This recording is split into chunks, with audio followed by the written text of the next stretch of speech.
아이들을 키우는 부모들 보면은 아이들이 막 이제 막 크는 집안의 부모들은 보니까 아이가 빨리 컸으면 좋겠다고 그래요.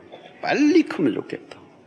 다 키우신 분들 얘기 들어보면 그때가 좋았다 그래요. 그때가 좋았다. 막 키우고 할 그때가 좋았던 거예요.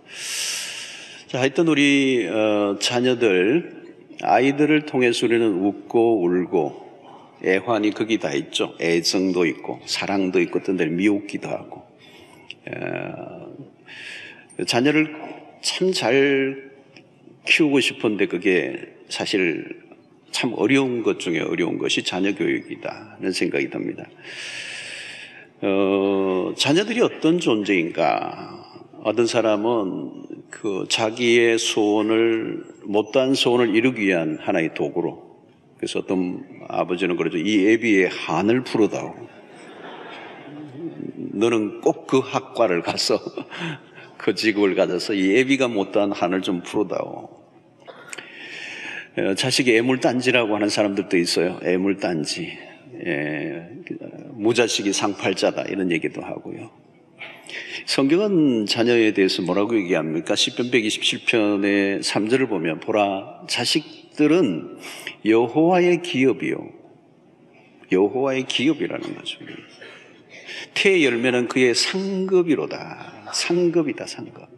하나님이 우리에게 주신 큰 상이다, 상. 어떠세요? 이게 말씀이 동의가 되십니까? 내 자식은 정말 나에게 주신 하나님의 선물이고 기업이고 상이다. 어떤 분이 벌이다. 그런 분들이 실제로. 이 자녀를 어떻게 양육할 것인가에 대해서 신약에서 많이 찾을 수는 없지만 바울 사도가 했던 유명한 말씀이 오늘 본문에 읽었던 말씀인데 잠시 살펴보려고 합니다. 첫 번째로는 자녀를 노엽게 하지 말라는 거예요. 바울 사도의 자녀 양육에 관한 첫 번째 메시지는 자녀를 노엽게 하지 말라는 거예요. 자, 아이가 잘못했으면 자녀에게 징계를 내려야 되죠. 문제는 그 징계를 할 때 부모가 감정적 절제를 해야 된다는 거예요. 감정적 절제를 하지 않으면 자칫하면 징계가 아니고 폭력이 된다는 거예요. 폭력이. 요즘 어뷰즈죠. 아이들을 학대하는 아동 학대 얘기가 많이 나오는데 사실 가정에서 부모의 학대가 가장 많은 거죠. 자, 가정에서 가장 많이 다투고 분노하는 일이 언제 일어납니까? 자녀들 때문에요. 자녀들 때문에. 자, 이 자녀들에게 야단을 칠 때 부모의 감정 처리가 중요해요. 분노가 너무 앞서면, 감정을 컨트롤하지 못하면 징계의 그 목적은 이루지 못하고 아이에게 상처만 남기게 되는 것입니다. 특히 언어 폭력을 조심해야 돼요. 말을 통한 상처는 이 매로 이렇게 신체적 그 상처보다 더 크다는 거예요. 모멸감을 주는 말, 수치를 가지게 하는 말, 자존감이 떨어지게 하는 말, 정체성을 흔들어 놓는 그런 말들이 많아요. 내가 왜 적을 낳았냐 이러고 말이죠. 예. 머리는 큰데 덩기 없다고 그러고. 너 머리는 못 박을 때나 쓰는 거지 어디 쓰겠나 그러고. 이 자기 감정을 이기지 못해서 신체적 언어적 폭력을 가하면 아이의 영혼은 깊은 상처를 입게 되는 것입니다.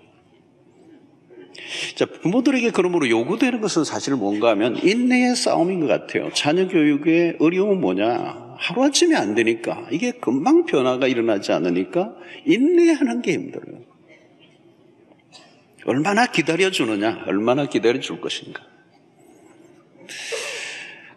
현실을 보면 아니잖아요. 혼을 내도 성적이 금방 올라가는 게 아니고 태도가 금방 바뀌는 게 아니니까 어떤 데는 더 악화될 때 참 기다리는 게 어려워요. 기다리는 거.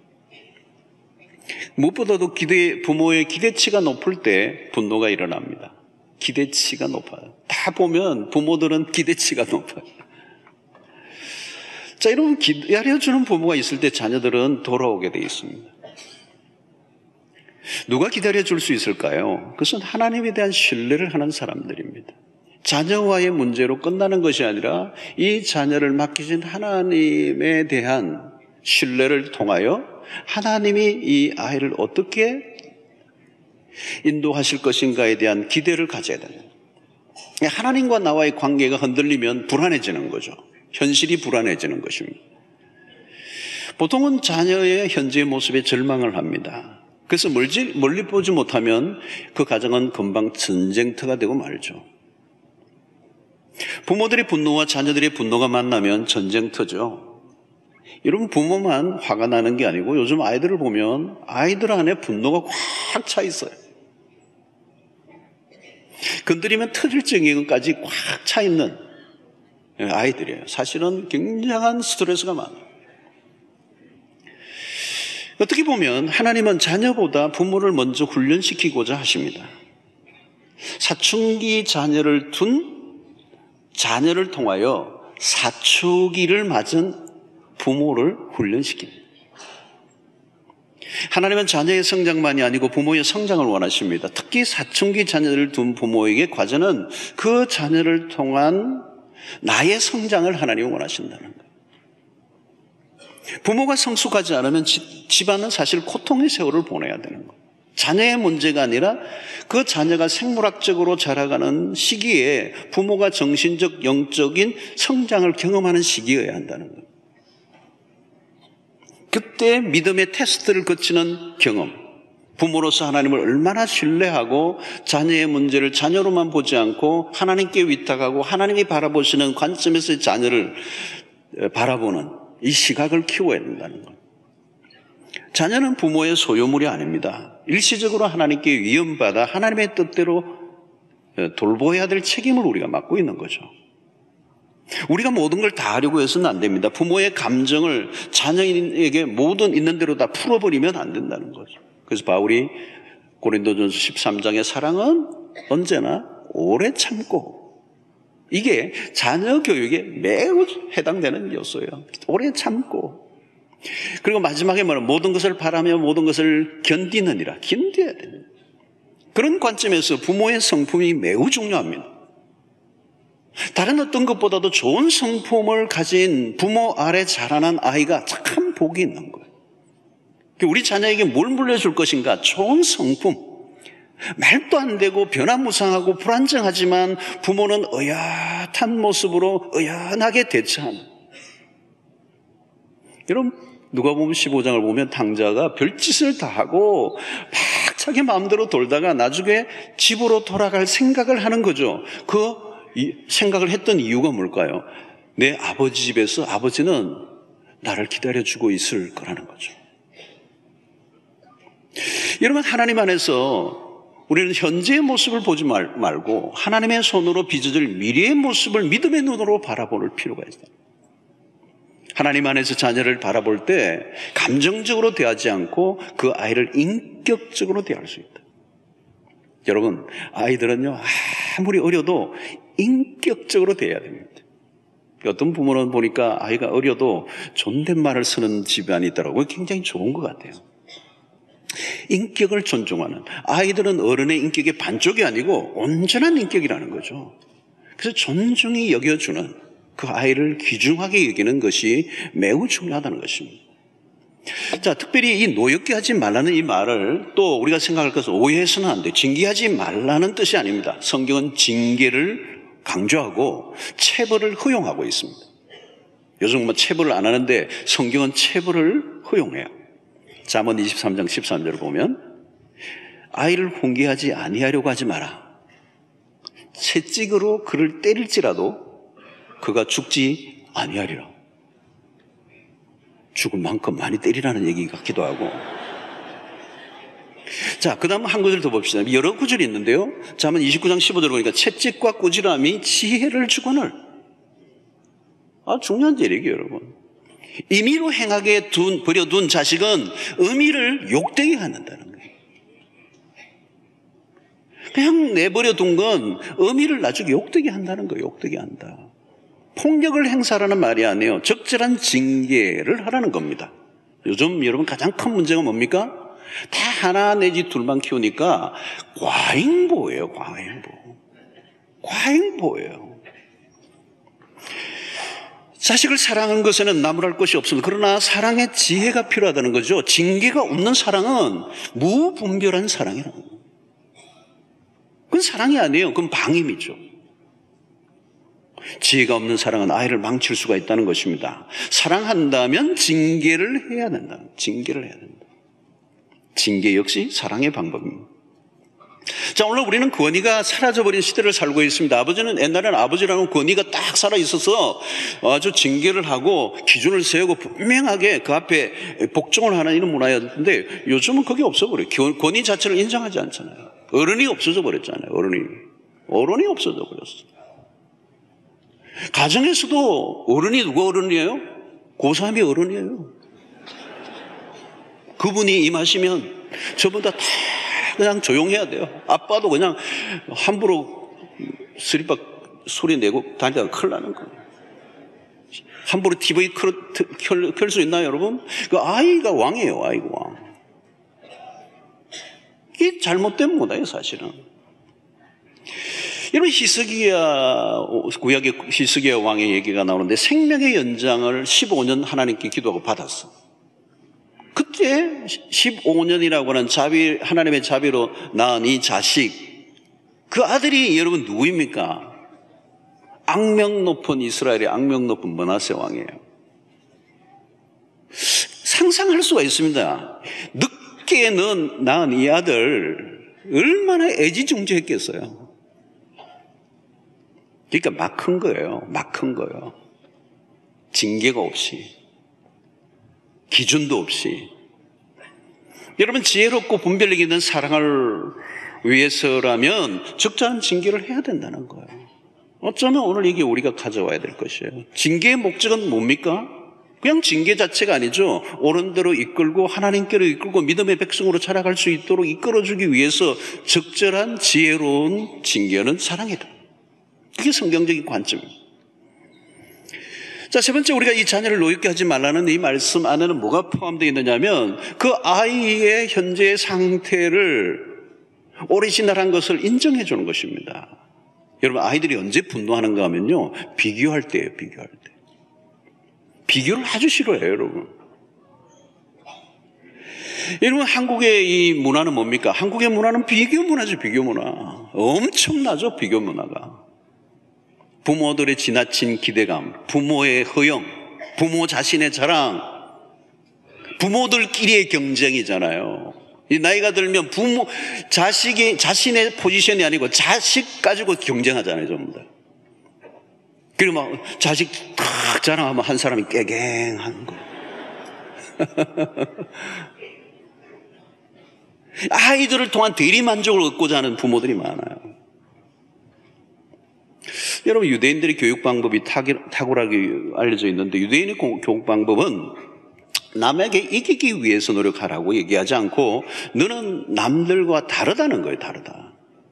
같아지려고 하지 말라는 거예요. 그 아이보다 더 나아지려고 하려고 하지 말고, 다른 사람과 경쟁하지 말라는 거예요. 남에게 이기려고 경쟁하는 것이 아니라 남들과 다른 존재가 되라. 그들 아이가 가지고 있는 고유한 그 유니크한 그 개성을 강조하고 그것이 개발되도록 하는 거예요. 여러분, 그것을 인정해주고 발휘되도록 해주는 게 교육이다. 1등이 되라고 하지 말고, 유명한 사람이 되지 말고, 가장 너다운 너가 되라는 거예요. 사실 이게 성경적인 방식이에요, 여러분. 하나님이 그 아이를 만드신 목적이 있다는 거죠. 하나님이 그 아이를 만드실 때 그 아이 안에 있는 그 DNA, 그만이 가지고 있는 어떤 끼, 그만이 가지고 있는 어떤 결, 그가 갖고 있는 독특성, 아무도 흉내낼 수 없는 유니크한 그것이 드러날 수 있도록 도와주는 일을 누가 해요? 부모가 해야 됩니다. 막 어떤 고정된 틀, 이 사회가 만들어 놓은 어떤 기준 안에 나도 그냥 따라가면서 집어넣으려고 아이들을 강압하고 강요하고 닥달을 하고 그 상처를 받고 분노하는 거예요. 부모의 그 소원과 그 요구에 만족시키기 위한 도구가 되니까 얼마나 화가 나겠어요. 자기는 자기가 살고 싶은 생각이 있는데 넌 그거 하면 안 된다고 그러고 기준 안에 집어넣으려고 하니까 분노하는 거예요. 그 아이가 아이답게 자라가게 해주도록 그 아이의 결을 살려주는 그 일이 바로 부모가 해야 될 일이고, 바로 그 성경적 교육 방식이라는 거죠. 여러분, 그런 것들을 위해서 우리가 해야 될 일은 뭐냐면 아이들에게 귀를 기울여 주는 겁니다. 주로 이제 여러분 얘기할 때는 부모가 얘기를 다 하죠. 앉아라, 꿇어 앉아라. 그게 뭐냐? 계속 얘기하는 거예요. 너만 보면 답답하다. 왜 말귀는 못 알아듣니? 그러고. 여러분, 부모의 매우 중요한 역할은 그 아이의 소리에 귀를 기울여주는 겁니다. 부모가 하고 싶은 얘기를 다 하는 게 아니고 말도 안 되는 얘기를 하지만 계속 들어주는 거. 여러분, 예수 그리스도의 인카네이션, 이 성육신의 교리가 이 기독교의 복음의 핵심 중에 하나입니다. 하나님이 인간의 몸을 입고 오셨다는 거, 이거 대단한 겁니다. 왜요? 우리와 소통하시는 거. 하나님이 하나님의 위치로만 계시면 우리가 소통이 안 되는 거예요. 그 하나님의 그 지존과 우리가 어떻게 대화가 가능합니까? 소통이 가능합니까? 그분이 인간이 되시고 이 땅에 오시고 연약한 모습을 가지시고 십자가에 지셨던 그 모든 사건을 통하여 우리는 우리 안에 교감하시고 우리와 공감하시고 우리와 소통하시는 하나님이시다. 그러기 위해서 어떻게 하셔서 하나님의 자리에 계시지 않고 인간의 자리로 내려오셨다는 거예요. 이게 인카네이션입니다. 이게 부모의 매우 중요한 역할 중에 하나가 뭐냐? 인카네이션, 이 성육신 교리예요. 내가 그 아이의 수준으로 내려가는 겁니다. 아버지는 너의 아버지 위치에 있어가지고 그 아이를 끌어올리려고 그러는 거죠. 그러니까 그 아이야 세대 차이에 소통이 일어나지 않는 거예요. 소통이 일어나요. 여러분, 소통이 일어나지 않으면 어떻게 될까요? 대화가 안 되죠. 대화를 안 하는 거예요. 대화를 안 하면 어떻게 되나요? 이제 서로 공감할 것도 없고 서로 교류가 없기 때문에 어떤 영향도 주고받을 수가 없는 것입니다. 고민이 있지만 아이가 고민을 부모에게 털어놓지를 않아요. 얘기가 안 되니까. 아픔이 있는데 그 아픔을 부모에게 털어놓지를 않아요. 듣지 않으니까 하니까. 자, 여러분, 매우 중요한 것은 이 단절입니다. 단절. 이런 가정의 주관에 우리 가정 안에 대화의 회복이 있으려고 하면 부모가 그 아이의 수준으로 내려가야 돼요. 실패했을 때도 실패를 통하여 그 실패에 귀를 기울여주고 격려해 주는 것. 이런 공부 못하는 아이가 얼마나 공부 못하고 있는 현실이 힘든지 아십니까? 못하고 싶어서 못하는 게 아니거든요. 안 되기 때문에 그렇거든요. 부모님 머리를 닮아가지고 그런 경우도 많고. 사실 억울한 거예요, 자기는.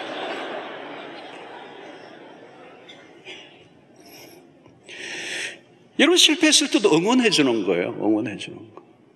참 쉽지 않았죠. 쉽지 않죠. 38명 중에 37등 하면 진짜 힘들죠. 그러나 여러분, 그 어린 시절에 사춘기 때, 학생 때 실패하고 좌절했던 그 경험은요, 굉장히 중요한 경험이에요. 그때 곁에 부모가 중요한 거예요. 그것을 받아주는. 아빠, 엄마는 너의 편이다. 너가 공부를 못한 게 아빠 탓이다. 네. 이해해주고 다가가고 그 아이가 가지고 있는 본래의 그 하고 싶어하는 어떤 결들을 살려주려고 하는 것, 자녀를 향한 하나님의 뜻이 무엇인지를 함께 알아가도록 해주는 이것이 매우 중요하다는 것. 이 경쟁의 문화 속에서 끊임없이 비교하고 그 부모가 가지고 있는 욕망을 그 아이를 통하여 만족시키려고 닥달하고 윽박지르는 이 문화 속에는 이 분노는 끊임없이 일어나는 거예요. 자녀를 노엽게 하지 말라는 거예요. 여러분, 우리의 자녀들은 그 누구나 하나님이 만드셨고 그 안에는 하나님이 그 아이에게만 주신 독특한 게 숨어 있어요. 그거는 위대한 거예요. 그것이 드러나도록만 하면 되는 거예요. 그런데 우리는 이 세상이 만들어 놓은, 이 사회가 만들어 놓은 문화 안에, 이 틀 안에, 그 기준 안에 부모가 갇혀서 빠져나오지 못하니까 끊임없이 아이를 분노하게 하고 그 아이를 닥달하는 거죠. 여기서 빠져나오라는 거예요. 그때는 뭐예요? 부모의 믿음이 필요한 것입니다. 하나님을 신뢰하고 하나님이 이 아이를 향한 그 뜻과 계획이 무엇인지를 발견하고 함께 자녀와 그 길을 걸어가고자 할 때 하나님이 그 자녀를 통한 놀라운 역사가 일어나게 될 줄로 믿습니다. 또 하나 우리가 생각할 것은 오직 주의, 그는 소극적인 것이고, 노엽게 하지 말라는 말은 소극적인 교훈이라면 좀 더 적극적인 교훈이 뭐예요? 오직 주의 교훈과 공개로 양육하라. 자, 여러분, 여기서 오직 주의 교훈과 훈계라는 거죠. 신앙의, 우리의 자녀 교육의 초점이 뭐냐? 신앙을 심어주는 겁니다. 하나님의 말씀을 통하여 하나님의 백성으로 만들어가는 일입니다. 크리스찬 부모들의 역할이 무엇입니까? 세상의 부모와 본질적으로 다른 거예요. 육신적인 어떤 부모뿐만 아니라 영적인 부모가 되어야 된다는 거죠. 그런 관점에서 이런 교회 교육, 우리 주일학교, 우리 교회에서도 열심히 합니다만은 이 주일학교 교육은 부수적인 겁니다. 핵심은 뭐냐? 부모가 해야 됩니다. 신앙의 교육은 교회가 하는 게 아니고 가정이 하는 거예요. 유대인들의 교육의 탁월성이 이미 우리가 입증되어 잘 알고 있습니다. 역사 속에 노벨상을 가장 많이 받은 민족이 누구예요? 유대민족이에요. 역사 속에 지금까지 노벨상을 수여한 게 한 300명 정도 된다고 그래요. 300명 지금까지. 여러 노벨상이 있잖아요. 근데 그게 300명 받았는데 그 중에 유대인이 몇 명이냐? 100명 정도 받았어요. 3분의 1을 받았어요.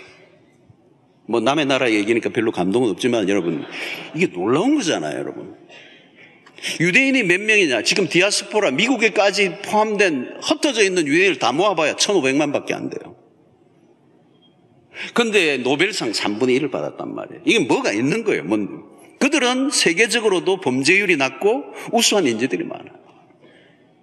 여러분, 이것은 선천적인 것이 결코 아니라는 거예요. 유대인들이 특별한 어떤 DNA를 받았고 특별한 머리가 좋아서가 아니고 그들 고유의 교육 때문이라는 거예요.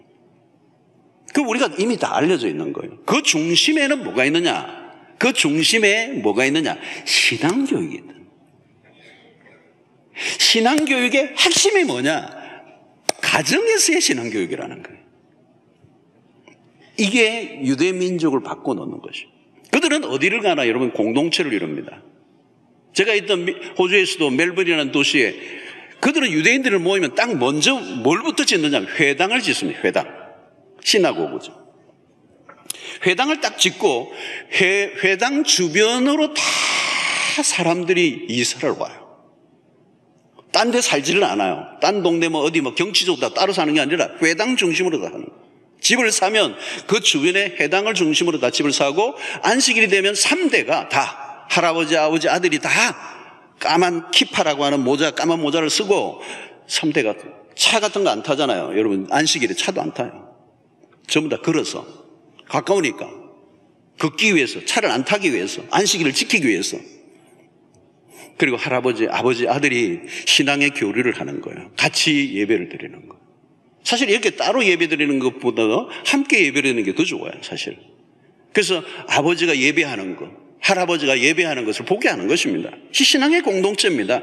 그래서 그들은 부모가 자녀에 대한 신앙의 교육을 그토록 강조하기 때문에 유대인들이 그 고난의 역사, 디아스포라 흩어져 있는 살아갔던 질곡의 삶을 살았는데도 불구하고 유대인들은 그들만의 고유의 아이덴티티, 민족의 정체성, 동질감 이런 걸 놓치지 않았어요.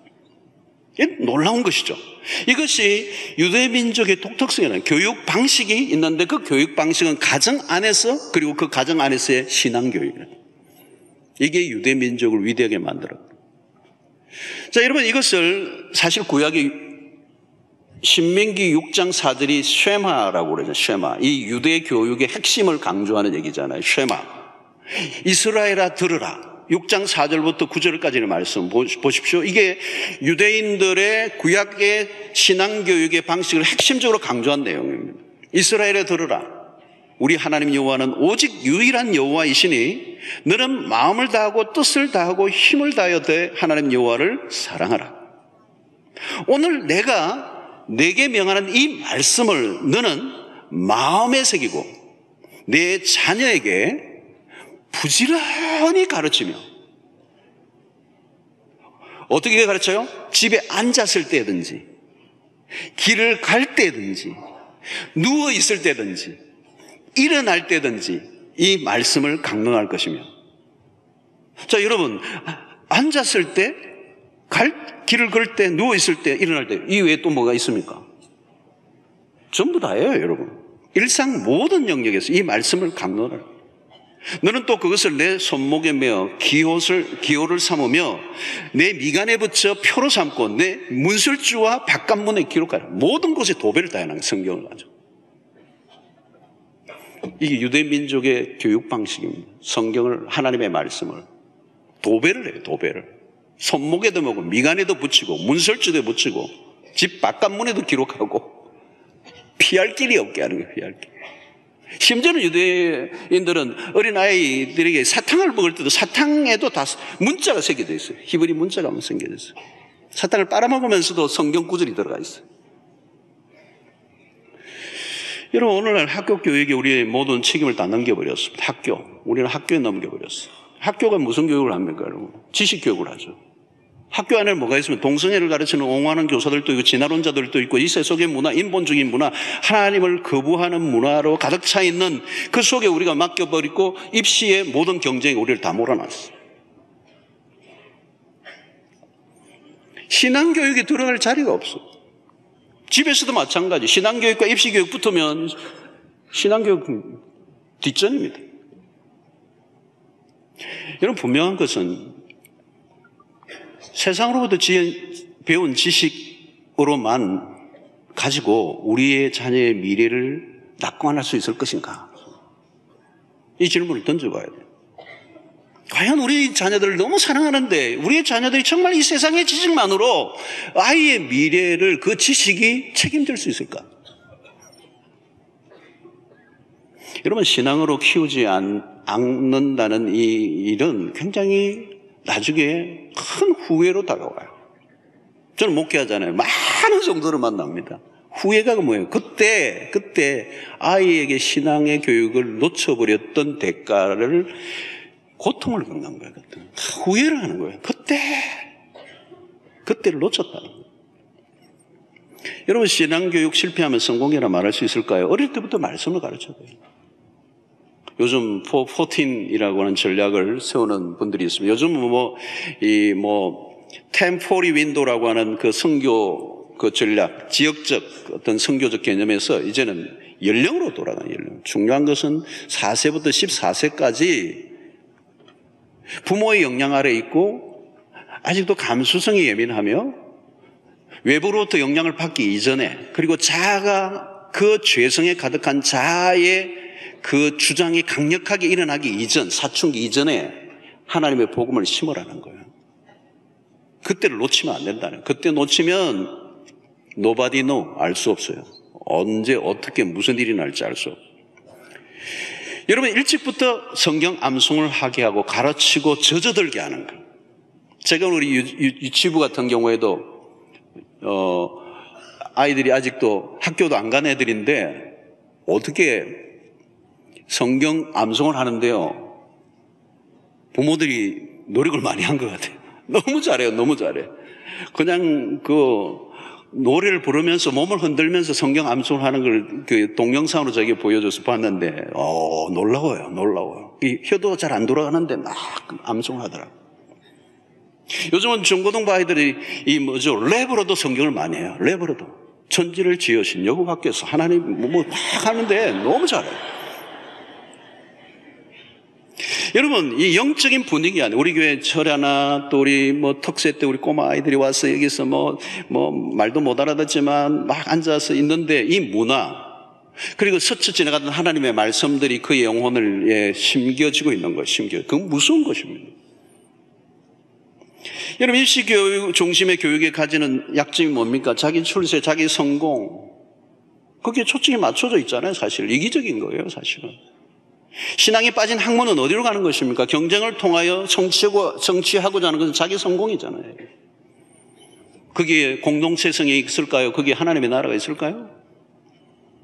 우리는 하나님의 말씀을 먼저 가르쳐야 됩니다. 오늘 부모의 가장 신성한 의무가 뭐냐? 오직 주의 교양과 훈계로 양육하라.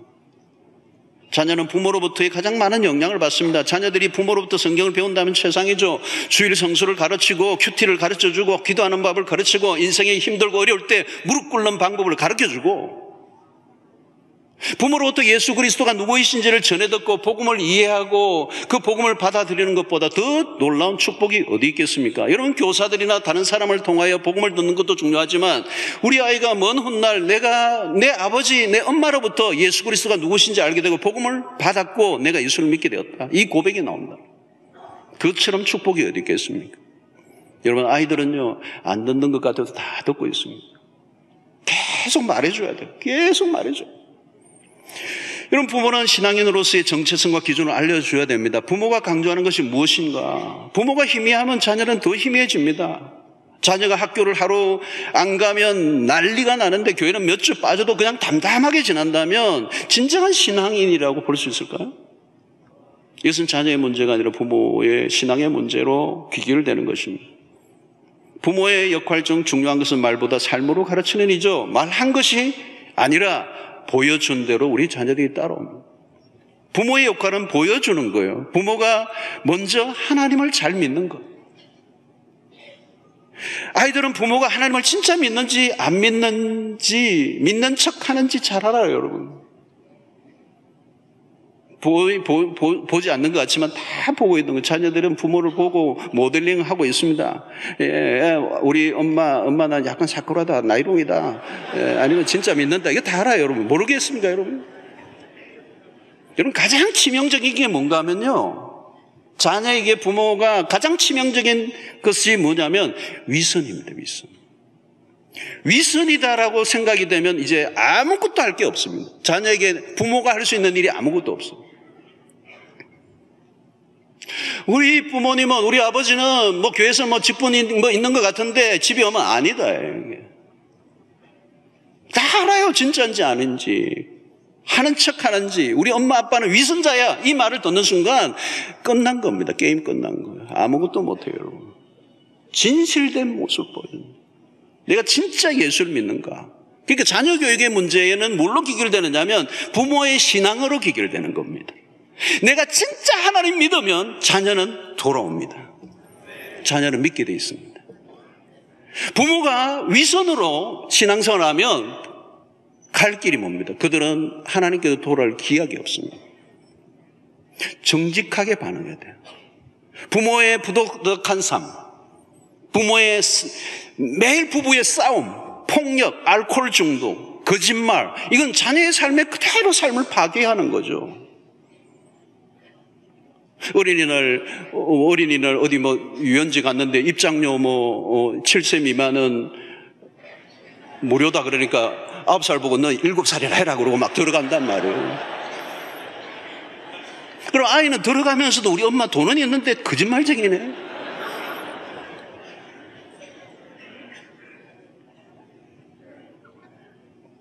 예배를 다녀올 때보다 갯돈 받은 날 더 기뻐하는 모습을 보면서 아이가 우리 아버지가 진짜 하나님 믿는 거 맞나?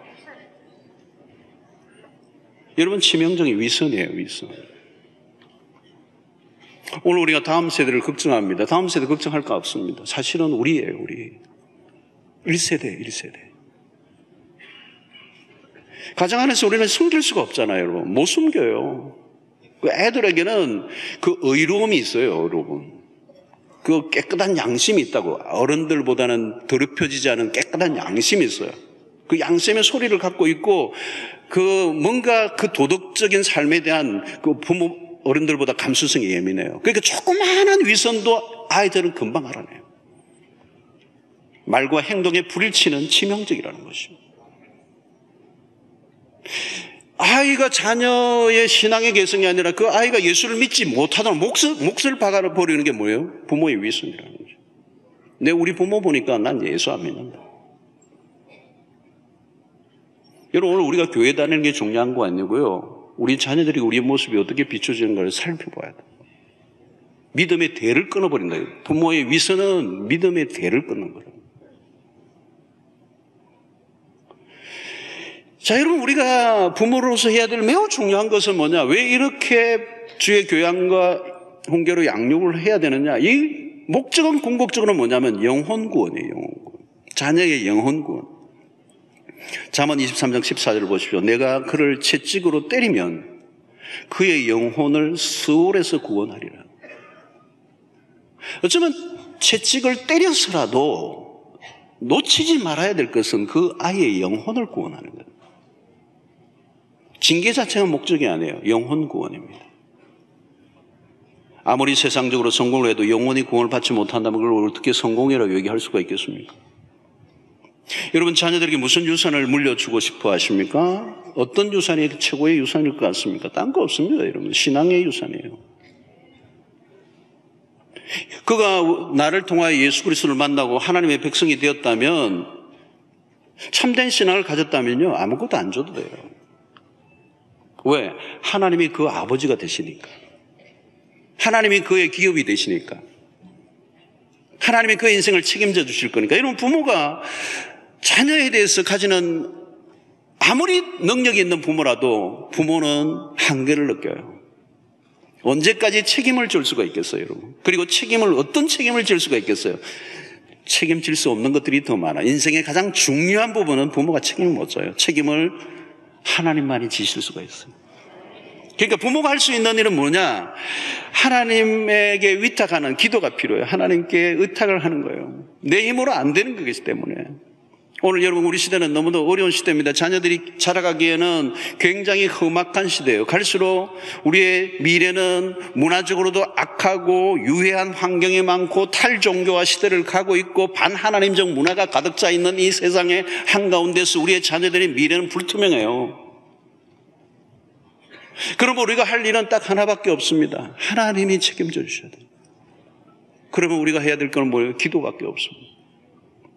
시편 127편 1절의 말씀이 그 말이잖아요. 여호와께서 집을 세우지 아니하시면 세우는 자의 수고가 헛되며 여호와께서 성을 지키지 아니하시면 파수꾼의 깨어있음이 헛되도다. 여호와께서 지켜주지 아니하시면 우리가 아무리 눈을 뜨고 있어도 안 되는 겁니다. 부모가 해야 될 일은, 자녀를 위해서 해줄 수 있는 일은 기도예요. 기도하는 부모의 자식은 망하지 않습니다. 하나님의 손에 자녀를 맡기는 것입니다. 자녀를 양육하는 분들을 여러분 인정하실 거예요. 절대적 한계, 우리의 간섭과 우리의 어떤 노력이 아니라 하나님 앞에 우리의 자녀를 올려놓고 무릎으로 눈물로 기도할 때, 어거스틴의 어머니 모니카의 기도가 한 시대를 풍미하는, 그야말로 타락의 일로를 걸었던 10대의 사생활을 낳고 어마어마한 그런 실패 삶을 살았던 그 아이가 한 시대를 풍미하는 위대한 인물로 바꿔놓는 그 기도, 그 한가운데는 어머니 모니카의 기도가 있습니다. 사랑하는 성도 여러분, 오늘 우리에게 매우 중요한 것은 영적 계승입니다. 내 믿음이 내 자녀에게 계승될 수 있을 것인가? 내가 믿었던 하나님이 나의 자녀에게 그 하나님이 될 것인가? 아브라함의 하나님이 이삭의 하나님이 되고 이삭의 하나님이 야곱의 하나님이 되었다. 이스라엘 역사를 보면 영적 계승에 늘 실패를 했습니다. 사사기 시대가 오면서 모세 시대가 끝나고 여호수아 시대가 지나가고 나니까요, 금방 다른 세대가 와요. 하나님을 알지 못하는 세대가 막 일어나요. 무서워요. 그 사사기 시대가 결국은 이스라엘 역사의 불운을 만들어내고, 그리고 나라를 잃어버리는, 민족이 날아가 버리는 고통 순환의 세월을 보냅니다. 영적 대가 끊긴다는 것, 그것은 안타까운 일이에요. 오늘 우리는 여러분, 우리의 개인적 가정으로도 마찬가지고 우리 교회적으로도 영적 계승이 최고의 이슈예요. 오늘 한국교회는 최고의 이슈예요. 옛날에는 어른들보다, 어느 교회들마다 어른들보다 애들이 더 많아서, 물론 그때는 애를 많이 낳았을 때지만, 낳지도 않을 뿐만 아니라 어른들은 고령화되고 주일학교가 없어져 버리는 영적 대가 교회가 끊겨버려요. 그러면 어때요? 그 교회는 창고가 되는 거예요. 어쩌면 오늘 이 본당을 아이들이 채우는 그런 역사가 일어나야 되네요. 아이들이 주일학교가 너무 부흥돼서 우리가 본당을 내놓고 우리가 교육관에 가서 예배를 드릴 정도로 그런 교회가 되어야 진짜 좋은 교회예요. 어른이 많이 모이는 게 아니고, 어른도 많이 모여야 되지만 중요한 것은 다음 세대 계승입니다. 과연 우리의 자녀들이 믿음을 계승받고 있는가? 이것은 부모의 가장 막중한 사명이고 책임입니다. 부모에게 주어진 가장 큰 사명 중에 하나는 내가 만난 그 하나님, 내가 섬겼던 그 하나님을 내 자녀가 함께 섬겨. 이것은 개인의 가정사로 끝나는 것이 아니고 국가적인 일이고 전 인류적인 문제고 하나님의 나라의 관점에서 중요한 책임입니다. 내 자녀만이 아니라 다른 자녀들에 대해서 관심을 가지셔야 됩니다. 다른 자녀들도 잘되게 하는 것이 내 자녀를 잘되게 하는 것입니다. 자녀 양육 힘든 것입니다. 결코 쉽지 않고 대가를 지불해야 됩니다. 그러나 가장 보람되고 흥분되는 일입니다. 자녀가 말씀 안에서 자라고 그 영혼이 구원을 받을 뿐만 아니라 하나님이 설계하신 그대로 모든 가능성과 잠재력이 발휘되도록 우리 개인의 가정뿐만 아니라 우리의 공동체가 힘을 쓸 때 그게 전 인류적이고 하나님의 나라가 이 땅에 도래케 하는 일에 우리의 사명을 다하는 것이라고 믿습니다. 여러분, 자녀는 그냥 애물단지가 결코 아니에요. 우리의 한을 풀어낼 도구도 아닙니다. 한 아이에게 담겨져 있는 그 하나님의 심겨 놓으신 그 가능성의 꽃을 피워낼 때 그 아이 한 영혼 안에서 어떤 일이 벌어질지 우리는 상상을 할 수가 없습니다. 아무쪼록 우리의 자녀들 시편 127편의 말씀처럼 여러분들의 가정에 여호와의 주신 기업이고 그 태의 열매가 상급이라고 하는 사실을 실감하는 은혜가 있게 되기를 축원합니다. 자녀들을 통한 하나님의 놀라운 계획이 성취되도록 우리는 날마다 기도하고 가르치고 때 인내하면서 무엇보다도 신앙의 성숙한 그리스도인의 모습으로 자녀들 앞선 세대로서 책임있게 믿음 생활하는 여러분들 되시기를 주의 이름으로 축원합니다.